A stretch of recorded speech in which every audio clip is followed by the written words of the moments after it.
Hello everyone, আসসালামু আলাইকুম। মারিয়া lifestyle and cooking চ্যানেলে আপনাদের সবাইকে আন্তরিক স্বাগতম। আশা করি আল্লাহর রহমতে সবাই ভালো আছেন, সুস্থ আছেন। আজকের ভিডিওটি শুধু দই, পুডিং আর ফিরনি বানানোর গল্প নয়, এটি একজন সাধারণ গৃহিণীর প্রতিদিনের সংগ্রাম, স্বপ্ন, পরিশ্রম আর আল্লাহর উপর ভরসা রেখে এগিয়ে যাওয়ার গল্প। অনেকে আমাকে জিজ্ঞেস করেন, আপু, সংসারের এত কাজের পাশাপাশি ব্যবসা কিভাবে করেন? সত্যি বলতে আমার বাসায় কোনো হেল্পিং হ্যান্ড অথবা কাজের খালা নেই। আমি আর আমার মা দুইজন মিলিয়ে সকাল থেকে রাত পর্যন্ত আমাদের এই সংসারের প্রত্যেকটা কাজ করি।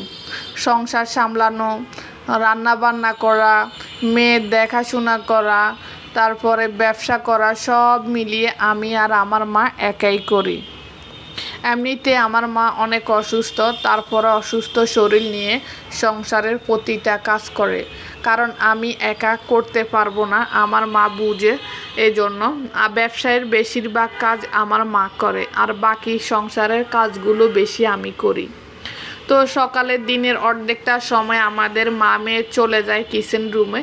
আমার এই চুলাটা সকাল থেকে সন্ধ্যা পর্যন্ত সব সময় সার্ভিস দিয়েই যায়। এই চুলাটা অনেক ভালো পড়ছে আমাদের। তো আমি চুলাটা আগে পরিষ্কার করে নিয়েছি, করে এগুলো পরিষ্কার করব। তার আগে দেখলাম আপনাদের ভাইয়া উঠে গেছে, ওনাকে নাস্তা বানিয়ে দিব। এখানে আমি 1 কেজি শিং মাছ এনেছি নিচ থেকে। শিং মাছটা আমার মা কেটে চুন দিয়ে ভিজিয়ে রাখবে, পরে পরিষ্কার করবে। তো এখানে আমি দুধ চা নিয়েছি, কনডেন্স মিল্ক, চিনি, চা পাতা সব কিছু দিয়ে আমি চাটা বানিয়ে নিয়েছি। এখন আমি রুটি কিংবা পরোটা যদি বানাতে যাই তাহলে কিন্তু অনেক সময় লাগবে। আজকে কিন্তু আমাদের হাতে কোনো সময় নেই, আজকে অনেক কাজ, সবগুলো দেখাবো, শুধু আপনারা ভিডিওটা প্রথম থেকে শেষ পর্যন্ত দেখবেন। এখন এখানে নিলাম মুড়ি, ডাইকেক, চা। আমার মা চা খুব কম খায়, আমার মা চা খেতে চায় না, পছন্দ করে না উনি একেবারে। আগে এক সময় খেয়েছে, এখন আর খেতে পারে না। তো এখানে নাস্তার পর্ব শেষ করলাম, করার পরে যে সব কিছু পরিষ্কার করলাম, করার পরে 1 কেজি দুধ আমি ভিজিয়ে রেখেছি, আর আদা রসুনটা ফ্রিজ থেকে নামিয়ে রেখেছি রান্নার জন্য। শিং মাছটাকে চুন দিয়ে মেখে রেখেছি আধা ঘন্টা। এখন আমার মা শিং মাছগুলো ঘষে ঘষে পরিষ্কার করবে, আর এদিকে আমি পুডিং তৈরি করব, একটা ব্যবসায়ের পুডিং শেষ। এজন্য এক চুলা আমি ভাত দিলাম, অন্য চুলে আমি পুডিংটা তৈরি করতে নিলাম।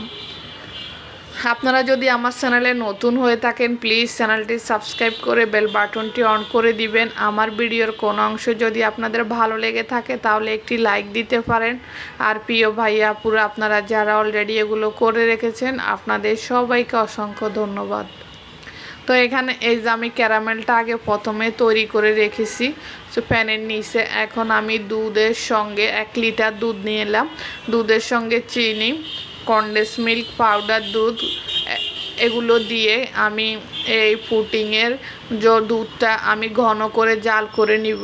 আপনারা যদি পুডিংয়ের রেসিপি দেখতে চান, আমি কিভাবে ব্যবসায়ের জন্য পুডিং তৈরি করি, আমার এই চ্যানেলে দেওয়া আছে, আপনারা চাইলেই ভাইয়া আপুরা দেখে নিতে পারেন। তো এখানে এই যে পুডিংয়ের সঙ্গে আমার ডিমও মিশানো শেষ। এখন আমি বাটির মধ্যে এগুলো সেকে নিব। সেকে এই যে 40 মিনিটের জন্য আমি পুডিং দিয়ে দিব। এর মধ্যে আমার ভাত হয়ে গেছে, আজকে যে ভাতটা আমাদের দুপুরে খাওয়া হবে।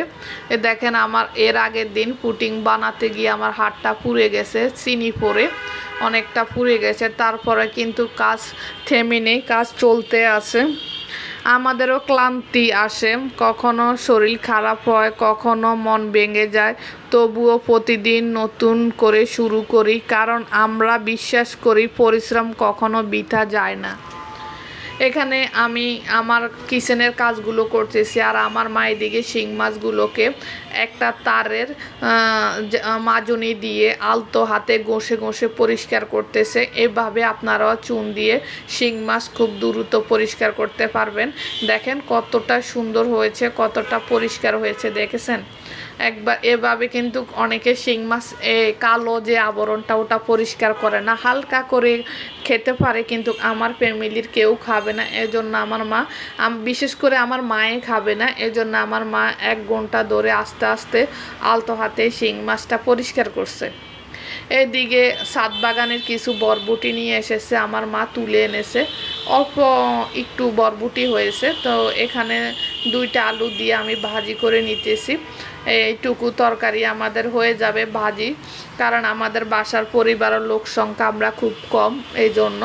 তো এখানে 1 কেজি আতপ চাউল নিয়েছি, এগুলোকে চিনি গুঁড়া পোলাও চাল নিয়েছি। এগুলোকে আমি সুন্দর করে ধুয়ে পরিষ্কার করে রেখে দিব। আমার মা এগুলো সুজি করে নিবে। আজকে ফিরনিও রান্না করতে হবে, আজকে দইও বসাতে হবে, আজকে পুডিং রান্না সব কিছু আমাদের একসাথে পড়ছে। দেখেন মাছটা কত সুন্দর। এখান থেকে আমি 2 পিস মাছ আজকে রান্না করব, আর 2 পিস মাছ আমি রেখে দিব, আমাদের এটাতে হয়ে যাবে। তো আমি ভাজিটা আমার এর মধ্যে হয়ে গেছে, পুটিংও প্রায় হয়ে গেছে। এখন আমি ভাজিটা একটা বাটির মধ্যে নিয়ে নিব। এত মজা হয়েছে এই ভাজিটা, আমাদের সবাই আমরা দুপুরবেলায় এই ভাজিটা খেয়ে শেষ করে ফেলছি।